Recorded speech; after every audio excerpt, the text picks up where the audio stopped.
Hai para sahabat TikTok yang saya hormati dan saya kagumi semuanya. Hari ini saya ingin memberikan tanggapan khususnya mengenai kasus yang terjadi di Plaza Indonesia, yaitu seorang satpam K9 dianggap menganiayai anjingnya.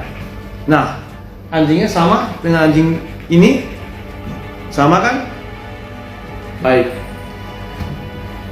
Saya tanggapi bahwa satpam K9 tersebut sesungguhnya dia bukan menganiaya anjingnya, tetapi dia sedang mengkoreksi anjingnya karena anjing tersebut melakukan suatu kesalahan.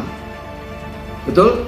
Akhirnya kemarin muncul kan tanggapan maupun video bahwa anjingnya ternyata sebelumnya menyerang seekor anak kucing.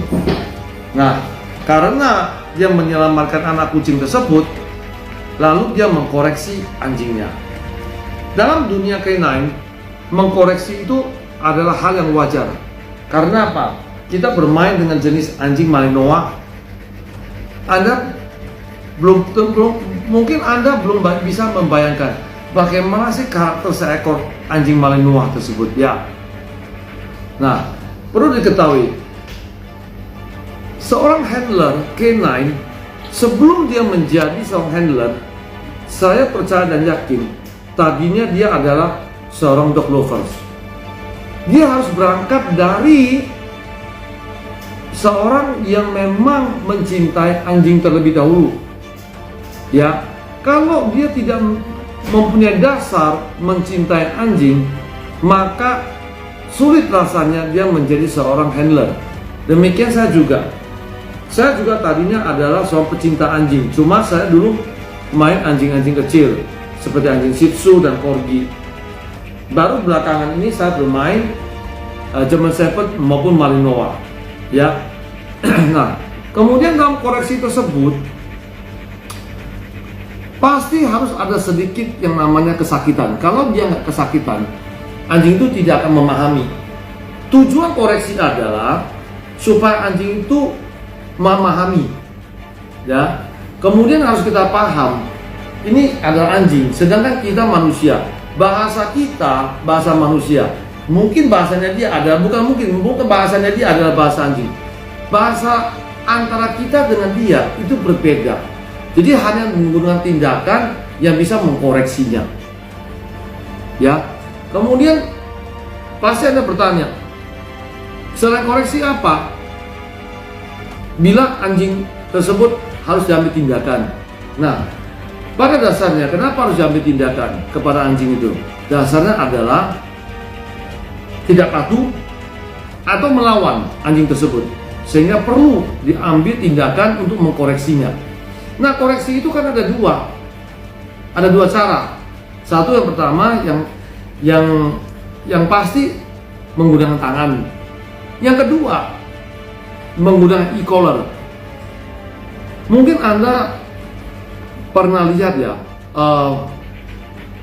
trainer profesional dari Amerika, yaitu Chris Arthur. Chris Arthur ini menggunakan e-collar. Coba Anda cek di TikToknya dia. Sebelah tangan kanannya selalu menggenggam sebuah remote. Itu adalah remote e-collar. Anda tahu tujuan menggunakan e-collar dan koreksi itu sesungguhnya adalah sama, yaitu memberikan shock terapi kepada anjing agar dia tidak mengulangi kesalahan tersebut. Itu prinsipnya.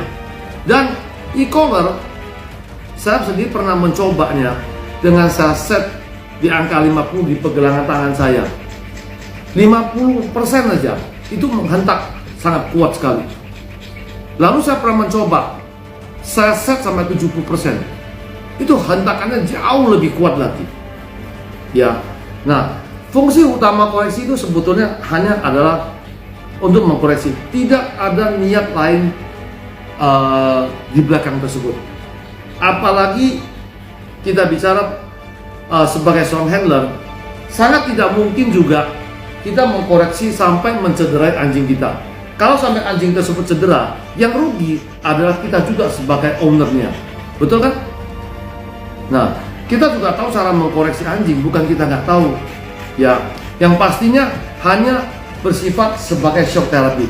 Tetapi bagi orang lain yang melihat, dia bisa beranggapan kita menganiaya. Ya, itulah yang prinsip dan sudut pandang berbeda ya. Nah, kalau prinsip sudut pandang berbeda, pasti akan menghasilkan